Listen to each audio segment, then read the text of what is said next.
Hi guys வணக்கங்க. இன்றைக்கி டிஎன்பிஎஸ்சியில் party base பண்ணி ஒரு கரண்ட் அஃபேர்ஸ் கொண்டு வந்திருக்கேன். சரிங்களா, ரொம்ப இம்பார்ட்டன்ட்ங்க, பார்த்துடலாம். அரசியலமைப்பு சட்ட சிந்தி மொழி பதிப்பை வெளியிட்ட துணை குடியரசுத் தலைவர். சரிங்களா, அதாவது ஏப்ரல் 10 2026 அன்னைக்கு வந்து பார்த்தீங்கன்னா அரசியலமைப்புடைய சிந்தி மொழி பதிப்பு வந்து வெளியானது. சரிங்களா, இது வெளியிட்டவர் யாருன்னா துணை குடியரசுத் தலைவர் ராதாகிருஷ்ணன். சரிங்களா, சிபி ராதாகிருஷ்ணன்.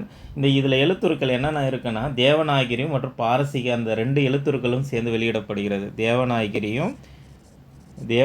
அந்த பழைய இது மற்றும் பாரசீகம். சரிங்களா, இது 2 எழுத்துருக்களும் சேர்ந்து வெளியிடப்பட்டது. முக்கியத்துவம் வந்து சுதந்திரத்திற்கு பிறகு முதல் முறையாக தேவநாகரி எழுத்துருக்கில் சிந்தி மொழி வந்து அரசியலமைப்பில் வெளியிடப்பட்டது ஒரு மைல்கல்லாக பார்க்குறாங்க. சரிங்களா, சரி, இந்த மொழிகள் சார்ந்து அட்டவணை வந்து பார்த்தோன்னா 8வது அட்டவணையில் இருக்குங்க. 8வது அட்டவணை மொழிகள் சார்ந்து இருக்குது. சிந்தி மொழியாக வந்து பார்த்தீங்கன்னா ஃபஸ்ட்டு ஆரம்பிக்கும் போது 14 மொழிகள் மட்டுமே இருந்தது. சிந்தி வந்து 15வது மொழியாக வந்து சட்ட திருத்தத்தின் மூலம் சேர்க்கப்படுகிறது. சரிங்களா, 15வது மொழியாக சிந்தி வந்து சட்ட திருத்தம் மூலம் சேர்க்கப்பட்டது. அது வந்து பார்த்தீங்கன்னா 21வது சட்ட திருத்தம் 1967 வந்து பார்த்தீங்கன்னா சேர்க்கப்பட்டது. சரிங்களா, 15வது மொழியாக.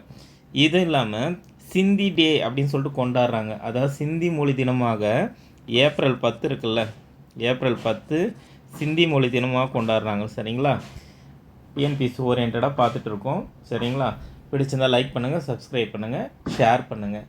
பாலிட்டி சம்மந்தமான வீடியோஸ் எல்லாம் வந்து நம்ம சேனலில் இருக்குது. பிடிச்சிருந்தால் போய் பாருங்கள். தேங்க்யூ.